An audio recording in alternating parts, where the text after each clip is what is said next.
Halo, selamat datang di channel saya dalam media pembelajaran Bahasa Indonesia. Oh ya, jangan lupa di-subscribe ya. Oh ya, kalian tentu sering kan membaca berita, baik itu dari koran ataupun mendengar berita dari siaran radio. Nah, dewasa ini kita dapat memperoleh informasi atau media itu dengan mudah dan dimanapun ya. Bisa dari media sosial yang ada di gawai kalian. Tapi kamu sebagai generasi muda harus pintar ya menggunakan media sosial dan jangan sampai terjebak dengan hoax atau berita yang belum tentu benar dan belum dapat dipertanggungjawabkan. Baiklah, kita mulai saja pembelajaran kali ini ya. Assalamualaikum warahmatullahi wabarakatuh. Apa kabar semuanya? Semoga semuanya dalam keadaan sehat walafiat ya. Berjumpa lagi dengan saya, Siti Sarah, dalam pembelajaran Bahasa Indonesia. Sebelum pembelajaran ini dimulai, marilah kita berdoa terlebih dahulu. Berdoa dimulai. Selesai. Dan setelah itu, silakan untuk mempersiapkan alat tulisnya ya. Sebelum masuk ke dalam materi, kalian harus tahu kompetensi dasar yang akan kita pelajari kali ini, yaitu 3.1 mengidentifikasi unsur-unsur teks berita yang didengar dan dibaca. Baiklah, kita lanjutkan kembali. Lalu, apa itu teks berita? Nah, teks adalah sebuah wacana lisan dalam bentuk tulisan. Lalu, berita menurut Kamus Besar Bahasa Indonesia adalah cerita atau keterangan mengenai kejadian atau peristiwa yang hangat. Jadi, teks berita adalah teks yang melaporkan kejadian, peristiwa atau informasi mengenai sesuatu yang telah ataupun sedang terjadi. Lalu, apa saja unsur-unsur yang harus ada dalam sebuah berita? Dalam bahasa Inggris sering kita kenal dengan 5W1H. Dan dalam bahasa Indonesia kita kenal dengan istilah adik Simba, yaitu apa, di mana, kapan, siapa, mengapa, dan bagaimana. Unsur what atau apa berisi tentang yang terjadi atau apa yang menjadi pembahasan dari topik yang ingin ditulis atau diulas. Kemudian unsur where atau di mana menjadi salah satu keterangan tempat suatu kejadian atau masalah yang terjadi. Kemudian unsur when atau kapan menitik beratkan pada keterangan waktu perihal masalah atau peristiwa yang terjadi. Lalu unsur who atau siapa yang menjurus kepada subjek atau pelaku dari peristiwa itu terjadi. Kemudian unsur why atau mengapa menjadi alasan atau latar belakang dari peristiwa atau masalah itu terjadi. Dan yang terakhir unsur how atau bagaimana mengenai cara penjelasan dan deskripsi tentang suatu peristiwa itu bisa terjadi. Materi selanjutnya adalah mengenai ciri-ciri teks berita. Pertama, faktual. Faktual menurut KBBI adalah berdasarkan kenyataan dan mengandung kebenaran. Ciri yang kedua adalah aktual, yaitu betul-betul ada, sedang menjadi pembicaraan orang banyak dan baru saja terjadi. Ciri yang ketiga adalah unik dan menarik. Berita harus menimbulkan rasa ingin tahu dan ketertarikan dari masyarakat untuk membaca atau menyimak isi berita tersebut. Ciri dari berita selanjutnya adalah menggunakan bahasa baku, sederhana, dan komunikatif.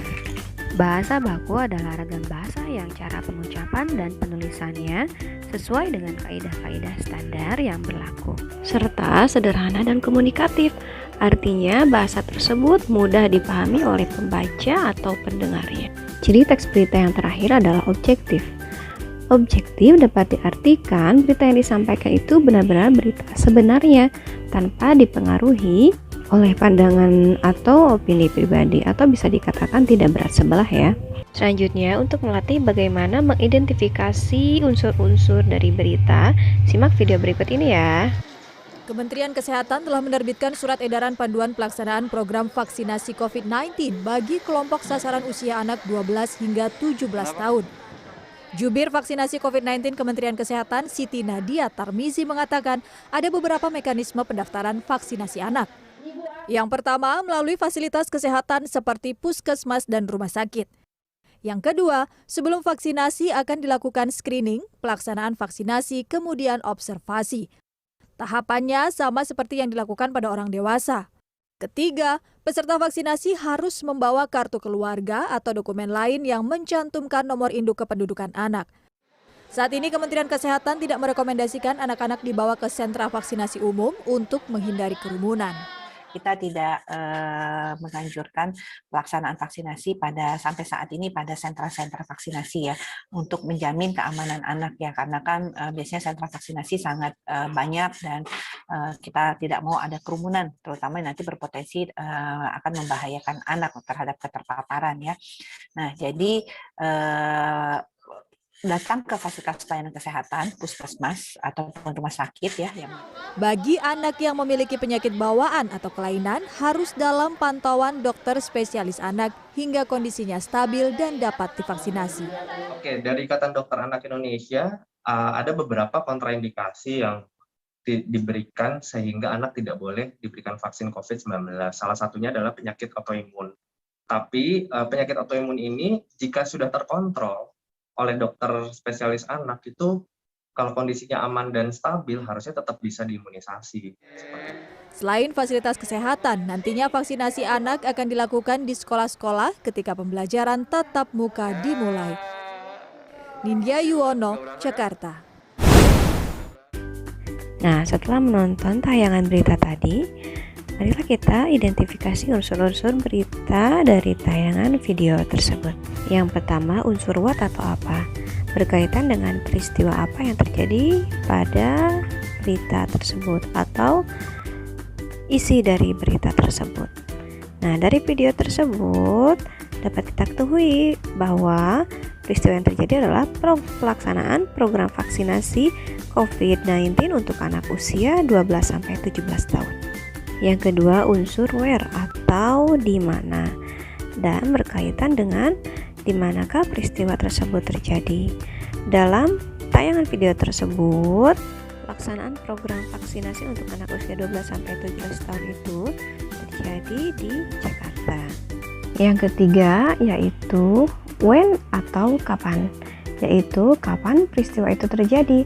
Dalam video berita tersebut tidak disebutkan secara tersurat waktu terjadinya peristiwa tersebut, namun kita dapat mengaitkan dengan kata yang berkaitan dengan keterangan waktu.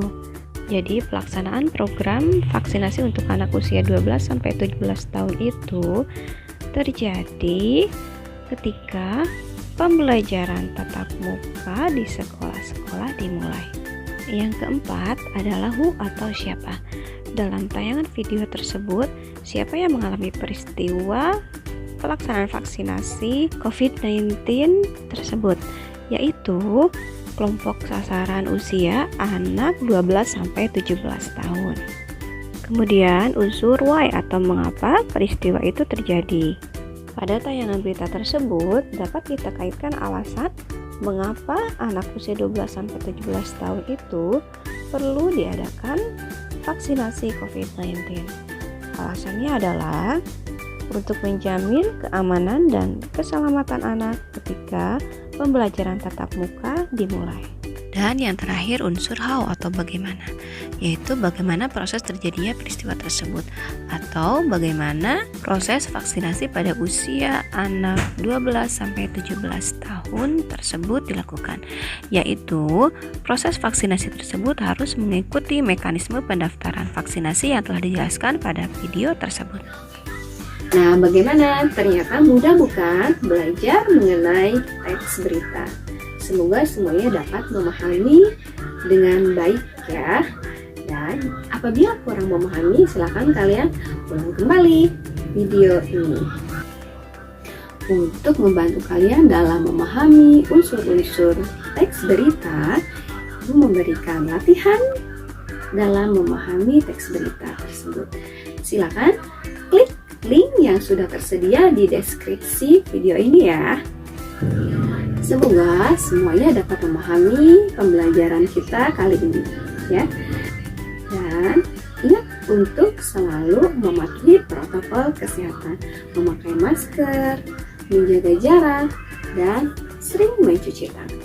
Baiklah anak-anak, cukup sekian pembelajaran kita kali ini. Semoga kita dapat bertemu kembali pada pembelajaran berikutnya. Wabillahi taufiq wal hidayah. Wassalamualaikum warahmatullahi wabarakatuh.